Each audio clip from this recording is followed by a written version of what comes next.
All right, so a little bit of late night weekend basketball. Spurs versus the Cavs.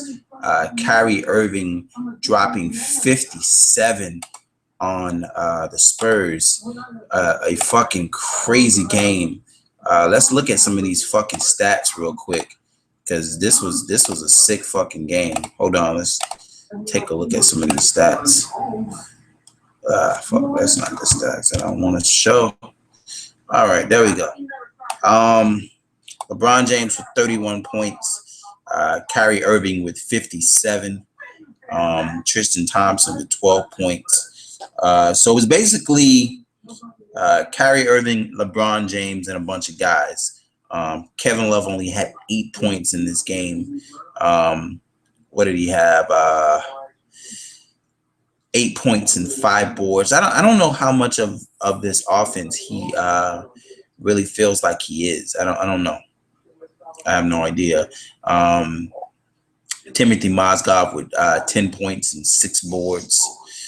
But yeah, man, and a great game. Now the Spurs got more of a an all-around effort. 31 from Parker, 24 from Green, 18 from Duncan, 24 from Kawhi Leonard. I mean, on any other night, that effort would have been good enough to beat probably any other team in the NBA. But considering the fact that they were playing a very hot Kyrie Irving tonight, I think Kyrie Irving is the only reason why they were propelled to win this game tonight. But it was a fantastic game that goes into overtime. Some big free throws and a big 3 from Kyrie Irving to give the San Antonio Spurs a loss in that loss column. I think that was the first loss they've had in like 6 games. I can't wait for this playoffs. To me, this is going to be one of the most interesting playoffs that I've ever seen. To me, there's no clear-cut East winner. I just don't. I know a lot of people want to favor this Cleveland team, but I don't think they are a favorite. I can't place them as the favorite in the East. And you look out west, and you really there's so many good competitive teams.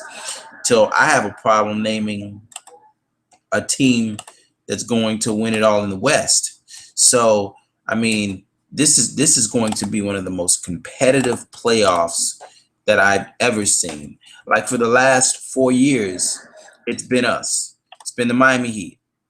Who's gonna win the championship? You always have to put the Miami Heat in the conversation. We were always in the conversation, no matter what the fuck happened.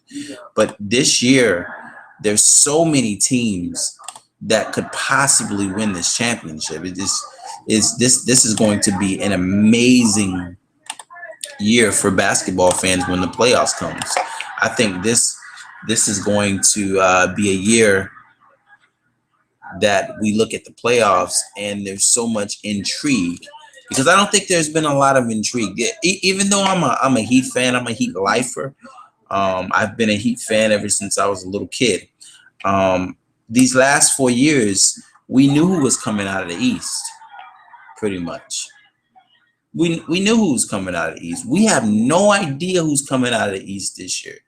I mean, it could be Atlanta, it could be Toronto, it could be, I mean, it could still be Miami. We're the 8th seed right now, but we haven't been healthy the entire year. Anyway, a great game for the Spurs and the Cavaliers. I don't look down at the Spurs in this game. I just feel like it was an amazing game for Kyrie Irving, and if he didn't have that game, Cleveland loses this game. That's how I look at it. Anyway, let me know what you felt about this game. Pretty huge weekend. I don't know how many videos I'm going to make, but there's a lot of shit going on this coming weekend. There's a lot of fight sports. There's a lot going on, and I don't know how much of it I'm going to be able to cover. But make sure that you subscribe to the channel.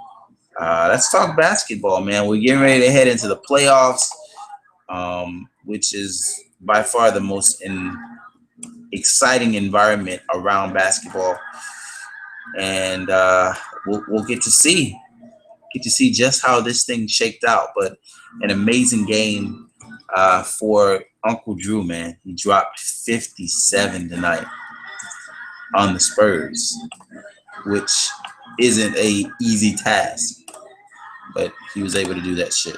It's in no scrubs out there. This is the Spurs. Anyway, let me know how you felt about the game. I'll talk to you guys next time. Peace.